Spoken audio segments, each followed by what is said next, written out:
Good afternoon, Namaskar. I, Kriti Vadhera, would like to welcome all the learners, educators, students to CIT NCERT's live phone-in program. And today in this live interaction program, the subject we are going to take up is going to be English, and it's for class 11th students. And I'm going to tell you here that you all are watching us live on PME Vidya's trial run on channel number 11. And today for this English session, the expert who has joined us in studio, I would like to introduce Dr. Meenakshi Kar. Namaskar, we welcome you. Namaskar. And Dr. Kar is from Department of Education and Languages, NCERT. And before we start with today's live interaction session, let me tell you here that in between this live interaction program, feel free to ask questions. You can dial on our toll-free numbers. Numbers would be 1800 and the other number is 1800 You can also send your questions and queries on our official YouTube streaming, which is happening now on our official YouTube channel NCERT Official. We will be certainly taking up all your questions in last minutes of this program. So beginning with today's session for class 11th English students, and the title for today's session is going to be Reading Poetry and Beyond, Father to Son by Elizabeth Jennings. And to discuss more in detail, I would turn up to our expert. What are we going to discuss, Dr. Kar, today? Yes, as you have read out the title of the presentation today, that is Reading Poetry and Beyond. We will discuss about poetry, reading of poetry, and how poetry takes us beyond the text of the poetry. Okay. And for our explanation, we will take up this poem Father to Son by Elizabeth Jennings. Okay. And we hope that viewers will enjoy it and they will take interest into it. Why? Because this is part of their syllabus as well. Right, absolutely. So, shall I begin with the description? Yes, you may. Absolutely. Thank you.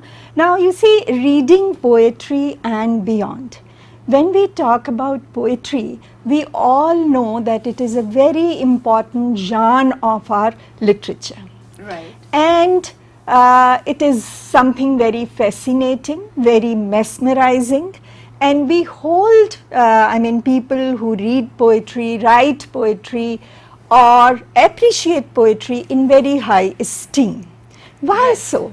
Because, people who are interested in reading poetry, who take interest in writing and appreciation of poetry, they develop a very deep sense of responsibility towards all questions of existence, all social questions, all problems related to human life. And at the same time, these people, they may not be very known poets or literary figures, but those who read poetry, enjoy it and appreciate it, they also develop a very deep sense of gratitude towards life on this earth. That is why we say that reading poetry develops your finer aesthetics, your sense of aesthetics, art, and your creativity and imagination. So, poetry then is, I would say, is not simply about the overflow of emotions. It is not only for entertainment or for pleasure, it is for deep thinking. Your emotions, your feelings are described with great intensity in the poem. And another important thing is that it touches your emotions. And recently I read a very interesting definition of poetry given by an American poet, William Carlos Williams. He said that poetry is like a machine. Just as in the machine, even the smallest screw is of importance. Right. It has some utility, some importance for the machine in totality. Similarly, in the poetry also, not even a single word is redundant. Every word in the poetry contributes to the holistic meaning that is there in the poetry. Right, right. So, you see, it is very interesting to see that how in a very compact manner the poet brings in ideas, explains it and leaves it for the reader to interpret it in multiple ways.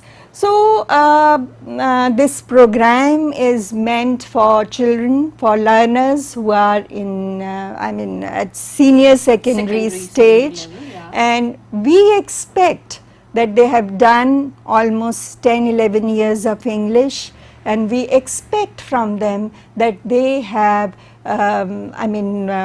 enjoyed reading poetry, and they have understood that what should be the learning outcomes of the poetry reading. And officially also NCERT has brought out learning outcomes for literature language courses up to class 10th, and very soon learners will get for 11th and 12th as well. But here I will explain a few learning outcomes which are expected from the readers who are interested in reading poetry or who are students of literature. Okay. A few learning outcomes, as I said, that by reading poetry we expect learners to develop appreciation, a sense of appreciation of poetry. Now, when I say appreciation of poetry, what do I mean? I mean that reader of a poetry is able to locate the idea in the poem. Secondly, he or she, the reader, is able to find a parallel of the same in his or her life, so that he or she can relate with the idea that is located in the poem. Now, second is that they realize their sense of creativity and imagination. Now, what do I mean when I say a sense of creativity and imagination? You know, creativity, as we all know, means creating a new idea. I have read something creative, and then I go beyond that and create my own idea, create something new out of what you have already read, seen or experienced. That is creativity. So, we feel that the function of reading poetry, the role of reading poetry is that it arouses the emotions of the readers and they become more creative. That is why we say reading poetry and beyond, that you are not just fixated on the text that is there that you have read, but you move beyond it. That is about creativity. Now, the second point is imagination. You know, this learning outcome is there in class 1 as well, and you find it in class 12th as well. Okay. And we all know the levels, the degrees change. Right. You know, it's a highly cognitive activity, reading language, literature, linguistics. So, we say that even at this stage we expect that learners would develop a sense of imagination. You know, there is something very interesting, that when we create and when we imagine something, that is, we are going beyond a situation. And when we imagine something, then there is this challenge to give it some expression. That imagination may be in the form of a visual that is there in our mind. Okay. So, what happens when that visual is present in your mind? Then you give yourself challenge to find out a language for that visual. So, that is how it helps in vocabulary building. It helps in making you more and more imaginative. You know, this is the quality of all human beings, that we all love variety, we all love diversity, and we all love variation. My idea will be different from your idea. Right. Your idea will be different from some other's idea. So that variation comes when we, when we are creative and when we are imaginative. So this is what we say is important, and this is one of the important functions of reading literature as well. You know, poetry is not constructed in a vacuum. It is not constructed in some isolated block. It emerges from the experiences. Now, who is the writer of the poem? He or she will take care of those experiences and gives it a very aesthetic, very intense meaning. But for the reader, that meaning may change. That is why we say that literature reading, poetry reading should begin from the very beginning. If we can recall our childhood, our class 1, 2, 3, 4, 5, we will remember those rhymes. Now those rhymes somehow have ignited our imagination at that time, or the fairy tales or the ghost stories. So that is important for some kind of literary activity. So this is our second learning outcome. Our third outcome says that we understand the structural features and a history built in the poem. Now, as I said in the beginning, that poem is like a machine.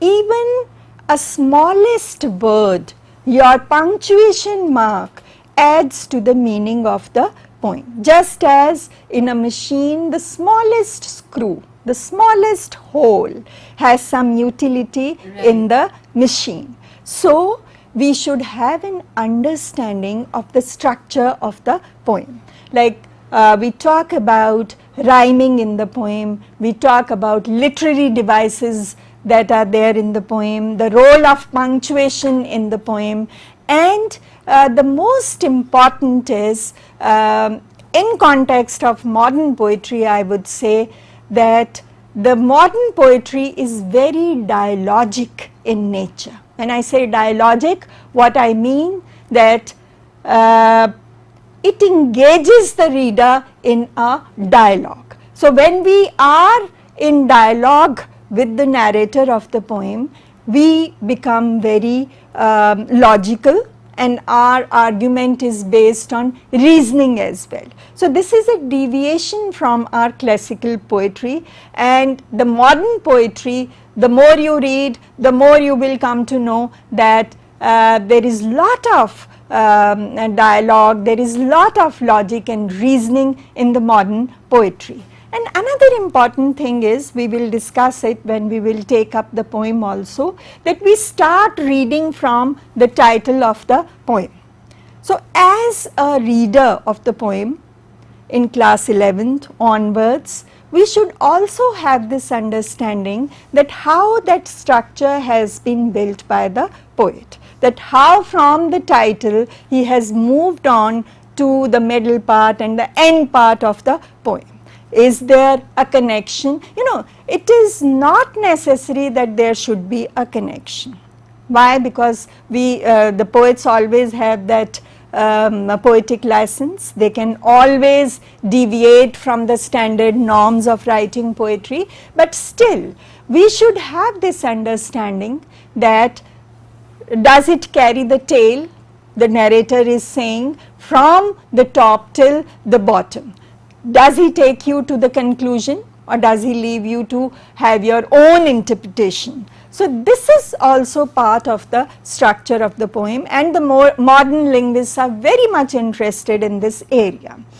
Our concern is that, I mean, I am not critical of anybody here, but in our classroom we don't pay attention to this nuanced aspect of the poetry, that it has a structure, it engages you in a dialogue, and it has a beginning, it has an end, and there is a thread that runs all through. Have we been able to locate that thread? Have we been able to capture that thread? So this has not been taken care of in our classrooms, but since I said already have 10, 11 years of language and literature, not only in English, in other languages also, right, Hindi, absolutely. and any other language, any regional language, any language, yes. So this kind of understanding is expected from the learners. You know, appreciation is not simply about the idea we are talking about, but that how that idea has been built in the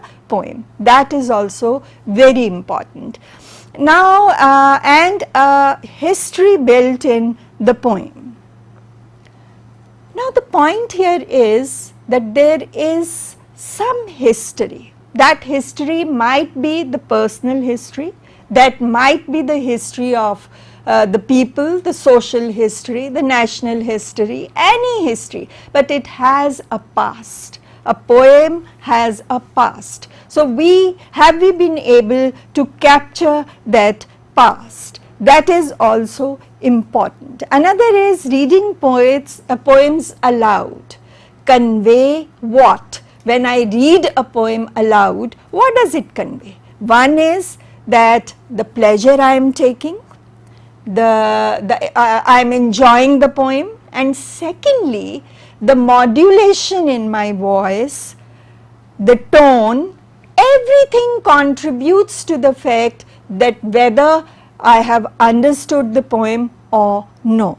Is it a flat reading of the poem, or it is a rhythmic with changes in the modulation of tone. When there are changes in modulation of tone, that means that I have enjoyed the poetry and I have understood the poetry. Okay. That is very important. You know, all the four learning outcomes which we have sketched here for our learners, important thing is that we understand first of all. Right. And these days this is something very common, that children don't want to read poetry. They are losing interest in poems, and maybe because they are not able to decode the abstract element that is there in a poem, and that is very important, and I think that is a very good mental exercise as well. If you are engaging with language, then you should have some kind of mental exercise, and reading poems I consider a very good mental exercise for learning language. The last one is perspective building. I am repeating myself what I have said earlier, that every poem has a perspective, but it is not necessary that the reader should accept or take it from the poet as such. You may like to have your own perspective, but somewhere, you know, you are teased as a reader to build your own perspective as well. Right. So this is the function that poems do for us, and again I would say it is a very important function. You know, the poems are very compact, most of the time short poems are there, and they are very compact. Briefness is one of the characteristics of the poem, but you have to see that how brief are those poems. Right. They might turn out, when you start reading, a very long poems, until or unless you apply your creativity and imagination and your understanding to the reading of the poem. One can never enjoy it. Now may I request you to read Dr. the Khar, poem. Absolutely. So we will be moving towards the poem now finally. Yes, yes. First we have discussed about the learning outcomes. Yes. The real essence of the poetry, I yes, should say. Yes. And now it is my testing time now. That how I read what all you have discussed. Okay, okay. So how I perform. So yes. we shall move on towards the final poem of Father to Son by Elizabeth Jennings. I do not understand this child, though we have lived together now.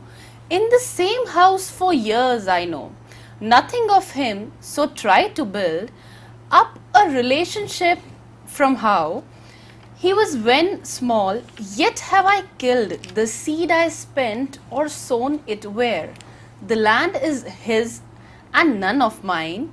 We speak like strangers, there's no sign of understanding in the air. This child is built to my design, yet what he loves, I cannot share. Silence surrounds us. I would have him prodigal, returning to his father's house, the home he knew, rather than see him make and move his world.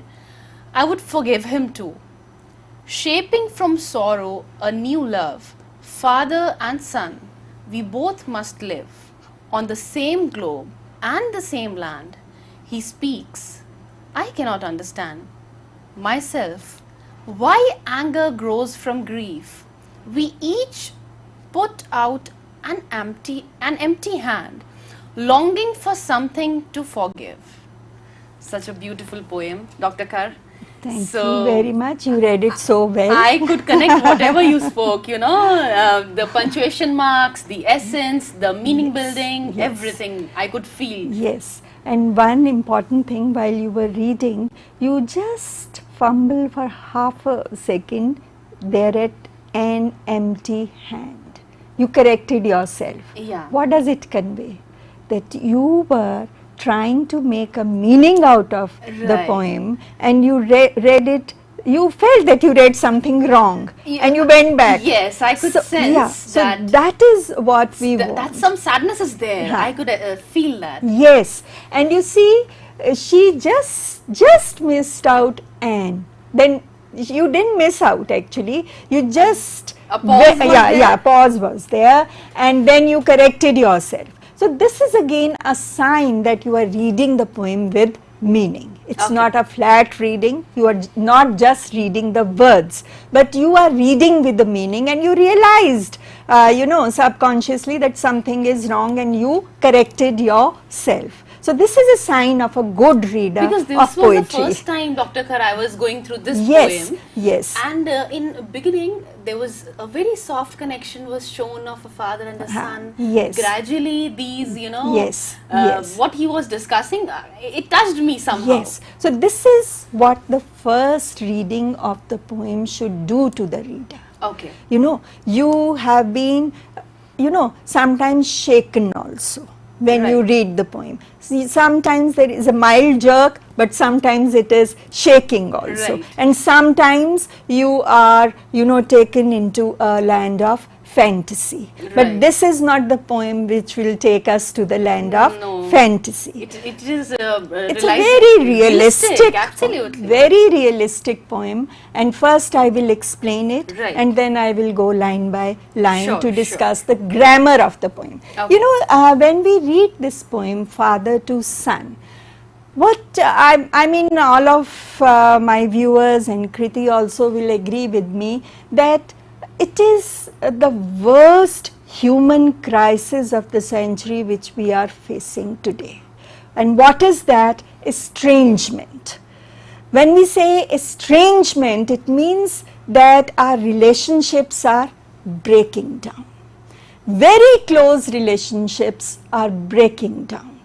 And in this poem also, from the tone you must have guessed that it is about the breaking up of the relationship. It is the relationship of father and son, a very, very close relationship, a relationship that builds up the entire life of both the characters, both the personalities, but that relationship has been broken down. And the worst part is that there is no communication. Sometimes in estrangement, what happens that you are out of sight, out of mind, okay? But in this case, you have lived your childhood, the son has lived the childhood with the father, they have spent lot of time together, but at one stage, they come and they realize that they are not able to communicate with each other. They are sharing the same physical space and still they are not able to communicate to each other. So that is the worst tragedy, I would say, of the century which we are facing today. And globally, Dr. Khar. Yeah, it's a universal phenomenon. Absolutely. It's not that it is confined to our country or my family or your family, but throughout, if you see, all people are facing this this problem. We will discuss it later on, but here we would see that when you start reading it, there is a kind of desperation also, lot of self-questioning also, lot of introspection, that why has this happened, and desperation to build up the relationship, to renew the relationship, to revive the relationship. But the tragedy of the modern man is that there is some kind of inertia, some kind of what should I say, despondency, disappointment, sorrowfulness, that you don't get the energy to revive the relationship. You want to synergize your relationship. Father also realizes it, that he wants to revive the relationship. The son also, towards the end of the poem, the son also says that why this anger grows into grief. It's a beautiful expression, that you are angry that why the father is not talking to me and why I have not been able to talk to my father. What is the bridge between two of us? And you want to bridge that gap also, but you are not able to do it. That desperation, that willingness is there to renew the relationship, but you are not able to do it. That is the tragedy of the modern man. And in this poem, it has been, very meaningfully, very relevantly brought out that how father and son, they lose each other.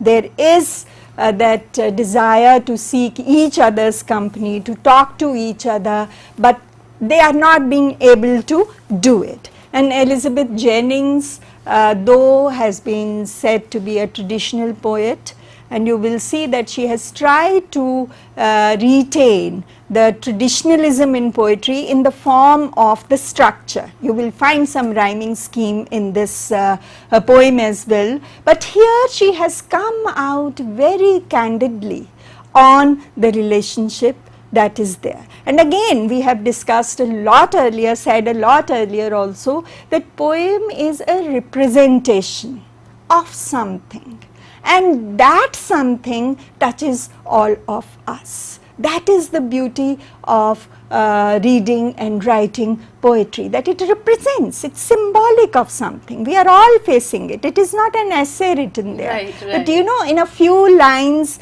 you just live through your life and you realize that yes, I am also going through it, my neighbor is also going through it, somewhere someone else is also going through it. Now I would like to take up this poem, if you can show it on the screen. Yes, we can. The grammar of this poem, that how the language works in conveying the meaning of this poem. It says, father to son. Now if you read the title of the poem, father to son, there is some kind of, I would say, I don't know, I felt it, harshness. Father to son. Father to son. Some kind of roughness is there. That yes, you guess that something. Some kind of patriarchy. I would say that is also there. But something very commanding on the part of the father. The moment you read the title, you feel like this. Now he says, I do not understand this child. He's saying, I do not understand this child. Now, who is this child? He is referring to his son as this child. So, the very title of the poem binds with the first sentence of the poem, where he says, I do not understand this child, though we have lived together now in the same house for years. I know nothing of him. I do not understand this child, though we have lived together now. Though. Mark the word though. Though. Though we have lived together now. Now it's been long that we have lived together in the same house. We have shared the same physical space. We have lived in the same house for so long, though still I am not able to understand this child. I know nothing of him. You know, the statement that comes, you know, there is a complaint also on the part of the father. He is making a complaint that I don't understand this child. You know, I am a mother, and I know my daughter would fully agree with this thing when she says, you don't understand. You don't understand me.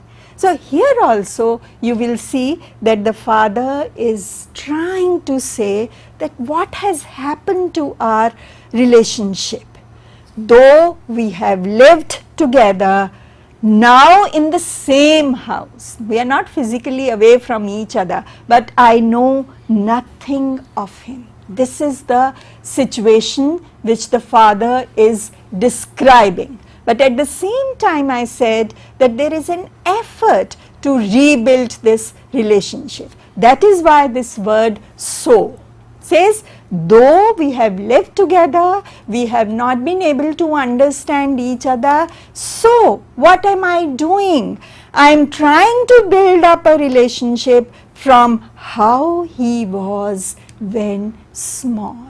Now look at the effort the father is putting in. He says that though we don't understand each other, so I am trying to build up this relationship from where? From the time when he was a small child. So he starts recollecting the childhood of that child, how they have spent the childhood together, and how they have loved and shared things together, how they had some experiences, memorable experiences. So he tries to rebuild the relationship from that stage when the child was small. Yet, but what does he realize is, though, mark the words though, then the word so, and then it says yet. Yet have I killed the seed I spent, or sown it there, where the land is his and none of mine. We speak like strangers. There is no sign of understanding in the air. Yet have I killed. Now comes the realization.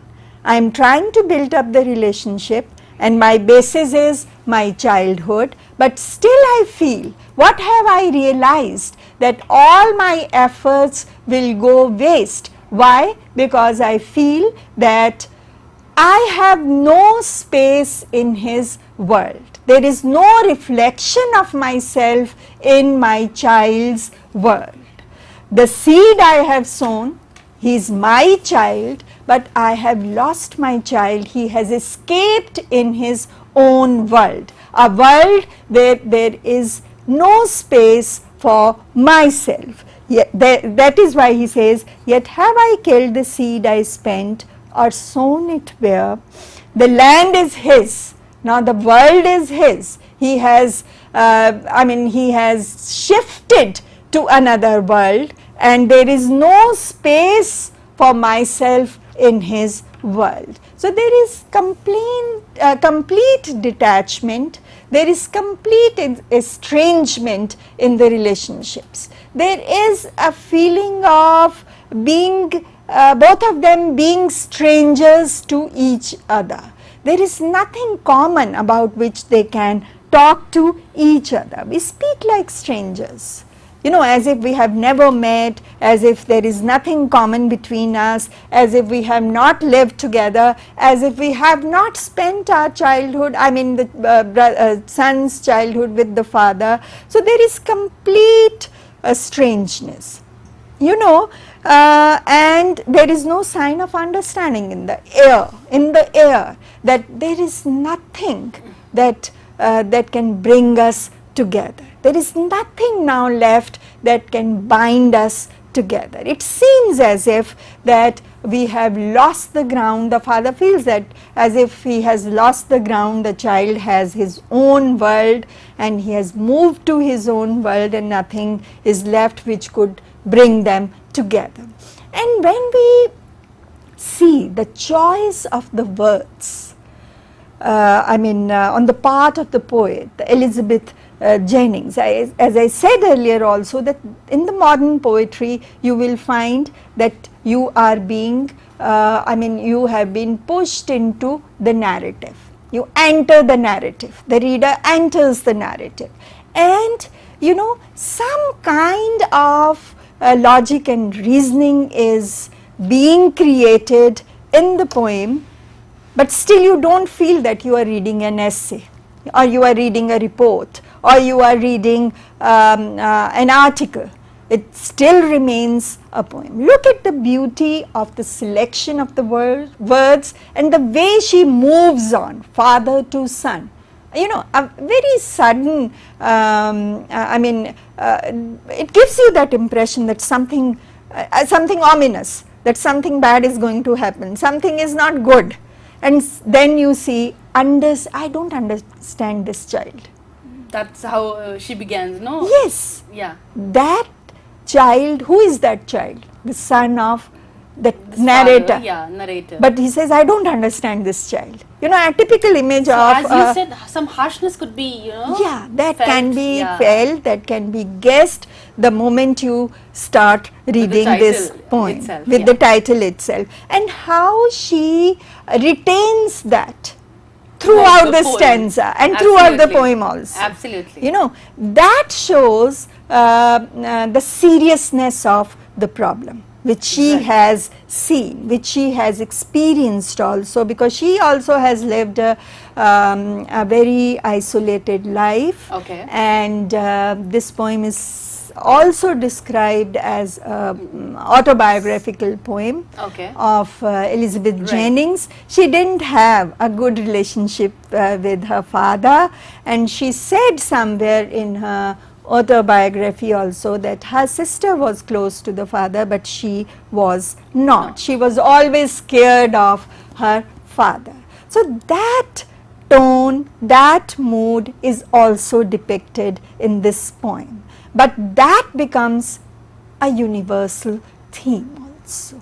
That is how, the poetry has to be decoded. Right. If we move on to the next stanza, this child is built to my design, yet what he loves I cannot share. Something very contemporary. Very intense relation is shown, I guess. Yes.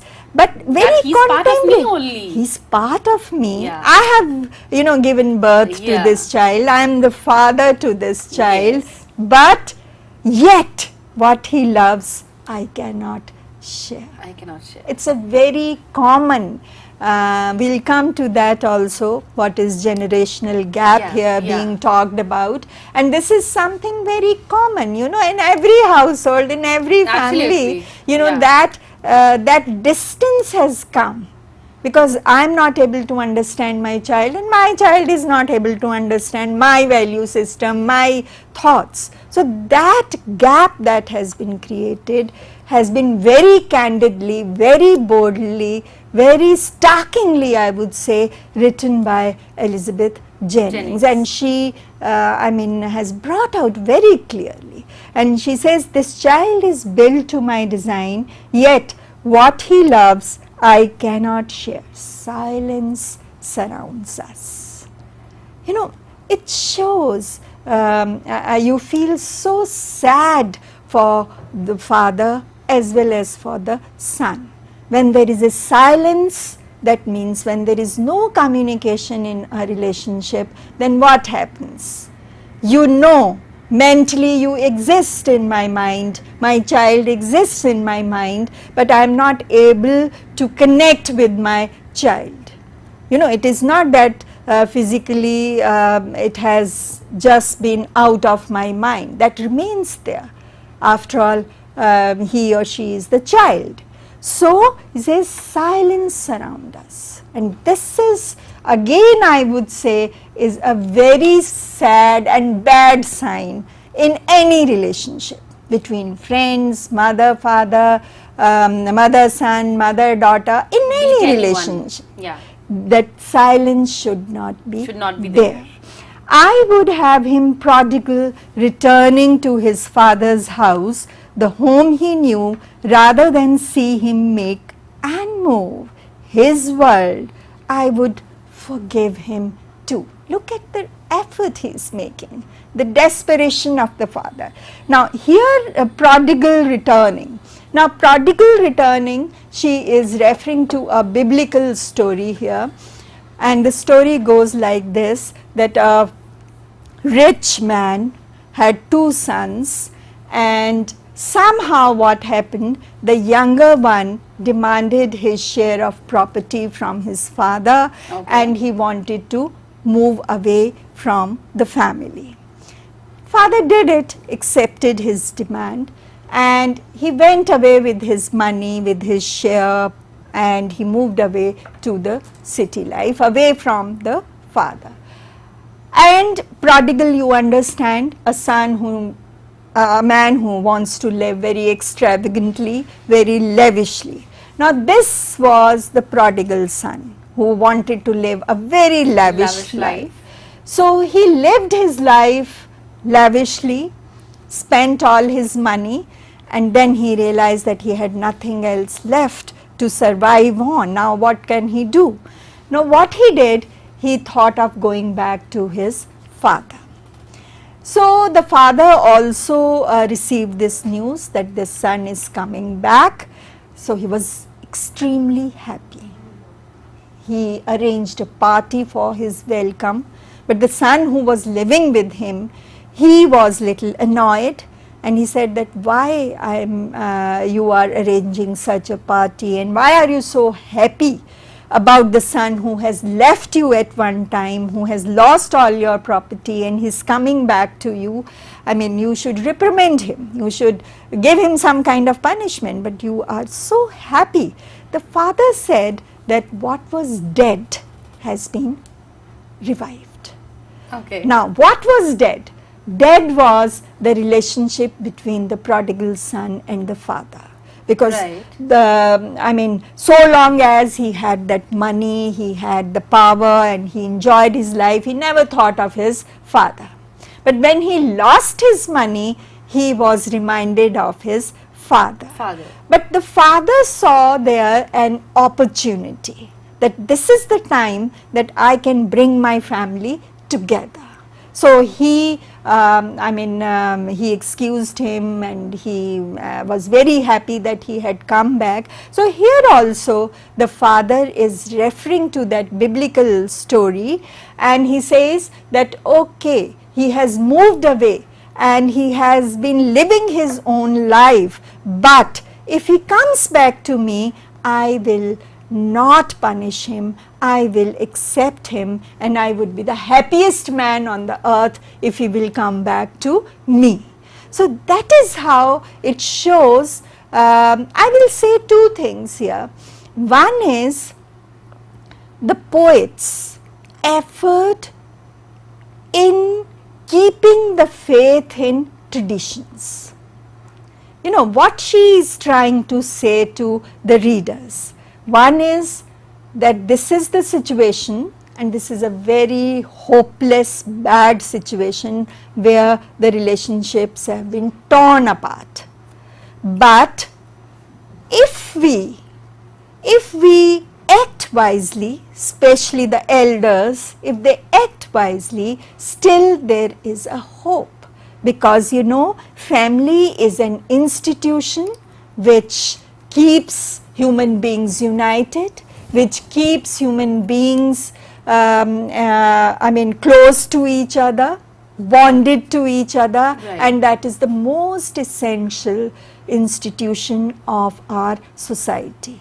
Even today, you know, if you read sociological perspectives or psychological perspectives, anything you read from the perspective of education also, our focus is that child should be should feel the part of the family. So here again you will see, though we have reached a situation where it seems that there is no going back, you know, some kind of impasse has come, that you cannot move ahead, you cannot go back. You are just stranded somewhere and you are lost and you don't know how to do it and what to do it. So here he says that if a situation comes like the situation which that father in the story has faced, he is ready to welcome his son back, ready to take him back to the family, because he does not want to lose his son. Now another thing, okay, I will take it later on. It says that rather than see him make and move his world, rather than go away from me, go away from the father and create his own world, I would forgive him too. Like the son in the father in the story, I would also forgive him, shaping from sorrow a new love. This is the beautiful expression in the entire poem. It says, shaping from sorrow a new love. You know how positive the poet is. You know, he has not lost hope. What she is saying is that from the sorrow you create a new love. Now what is that sorrow? Sorrow is that you have been separated, you are estranged, you are not having a normal relationship, the relationship a father should have with the son. You know, that is the sorrow, that is the sorrowful state. But you know, the effort to revive that relationship will end up in creating new love. So this is a beautiful poem with a message, and a message so positive that we should not lose hope. In any case, we should try our best to patch up, to bond, and to give relevance and meaning to our relationships. Then he says, father and son, we both must live on the same globe and the same land. Again, you know, she is talking about sharing, that we have to live and we should live on the same land, same earth. So we should also share the relationship when we are sharing the space. You know, you are living in the same house, but you are not sharing your, you are not having any relationship, but you are sharing the space. So just as we are supposed to live on this earth, we are supposed to live on this globe, we have to share it. In the same manner, let us share our love, let us share our life, let us renew our bond of love and life.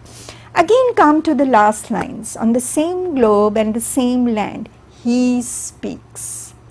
Now it is the turn of the child now. Now for the first time you will see he speaks.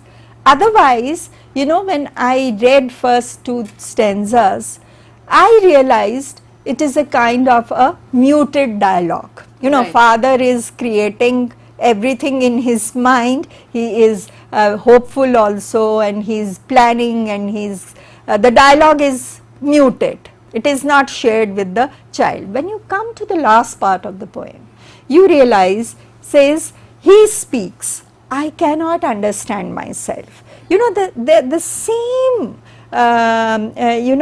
feeling is being shared by the child as well. He is also lost, that what has happened. You know, actually we don't know what has happened to our relationship. He says, he speaks, I cannot understand myself. Why anger grows from grief? Why anger grows from grief? You know, you are in sorrow, you are grieved, you realize that you are not in talking terms with your father, you are not taking care of your father, you are not reciprocal to the gestures of your father, in any way you are not related to your father. That is sorrow for the child. And then comes anger, that why has this happened? As we have discussed in the initial part of the poem also, that the poem is, is not built up in a vacuum. There is some kind of experience there, and you realize here that grief has turned into anger, that why I am not being able to do it. And the last line says, we each put out an empty hand, longing for something to forgive. Now, these lines are very important, very meaningful. Where he says, what should we do now? We each put out an empty hand, longing for something to forgive. You know that something is, something wrong has happened, but still you are not able to say, I'm sorry. Neither the father nor the child. So now the only option left is that we should extend our empty hands. What do we mean by empty hands? Let bygones be bygones. Let us forget our past. Let us forget what has happened in our lives. Let us forget everything and forgive each other. When I was reading these last lines, there is a longing for something to forgive. That longing, that desire is inside both of them, that they should forgive each other, they should end it. But it's not happening. That's why the child is also angry. Why he is not being able to do it, and why the father can't do it, why the child can't do it. So the best option is, let us extend our empty hands. I was just reminded that if we talk about hand, and we talk about in our philosophy, the hand is never empty for us. It's for blessing. It means that it is filled with good wishes, blessings, anything. But here it says, keep it empty. Why? Because we have to forget the past. We have to build up life anew. And that desire to forgive each other should come out. And it can only come out when we will forget our past. And for that we have to be empty hands. We have to be empty. To regain, we have to be empty. And we should long for the hands to fill with happiness. With happiness. New love. With new love. That shakes from sorrow. Yeah, absolutely. That you learn from sorrows that what is the importance of love, what is the importance of affection, what is the importance of bonds in life. Right. And again, we have some time here. Can I? We just have 5 minutes. Okay. Dr. Kurt, please conclude. Okay. And you were talking about some grammatical issues as well? That I have highlighted here, the conjunctions and the prepositions and the expressions that will be there in the... And the punctuations also, as they have to be kept in mind for poetry. Also. That is the structure, the grammar of the poem holistically. Now what I just want to say now is that the poem talks about a very universal theme, that is generational gap. Okay. And this generational gap, you understand, comes when the two value systems don't match with each other. And today the world is moving very fast for children. We all can relate to it. Absolutely. In our families, I can understand. So somewhere, if you read this poem again, you will find that you may find some problem with the words, the seed is mine and you are designed to my fashion, I have designed to you. So some kind of, as you said, I won't use that that word here, but still I would feel that these expressions refer to a traditional thinking. Absolutely. Why this gap has come? Because I feel that you are my child is my extension. Right. So then that conflict comes. if readers can recall, we have discussed one poem, Childhood, earlier, and there is a poem, Amanda, in class 10th also. There also these issues have been taken up. I remember you, Childhood yes, also, childhood, we did it together. Yes. Yes. There also the child has You explain felt these things in that only, yeah, that because the issues are same. Same. You know, the child, that was from the perspective of the child. Absolutely. And this is from the perspective of the Father. parent. So, you know, that issue is has become universal now. In another poem, we don't have time to read that poem, Elizabeth Jennings, she wrote for her grandmother, to my grandmother. If you can just show it on the screen. Now, but if you want me to, I can just you know, give it a. I'll just I should read bold the first line, stanza. bold Okay, line. the bold line. My Grandmother by Elizabeth Jennings. She wrote it. She was born in 1926. Okay. She kept an antique shop, or it kept her. That's wonderful.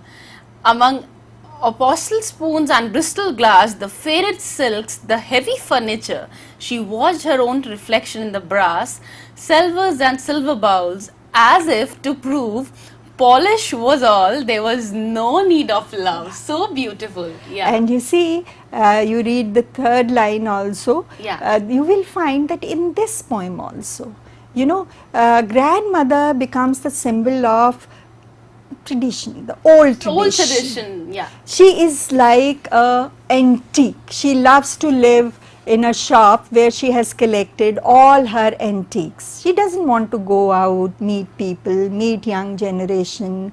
She just wants to be there. So she has become a part, an object among those objects that are there surrounding in the her, antique shop. Yeah. And you know why this poem becomes important, that once, and I remember how I once refused to go out with her since I was afraid it was perhaps a wish not to be used.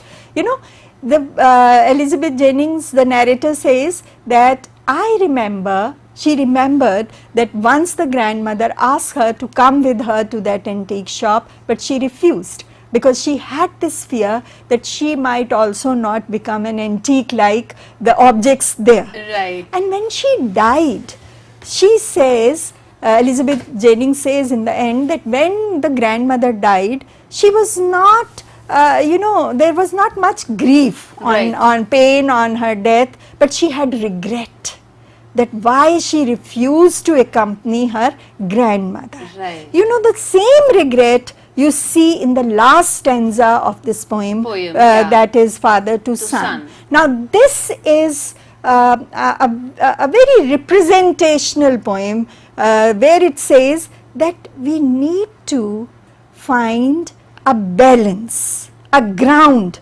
where old and new can meet, where children also have to make an attempt, where children have to go a step further and parents have to come a step down. Yes, they then have to. This mingle up can happen. This merging can happen, and then only we can experience happiness and living. What happiness is in living in our family. Absolutely, Dr. Khar, it was indeed a mesmerizing session. I could feel that it can go on and on.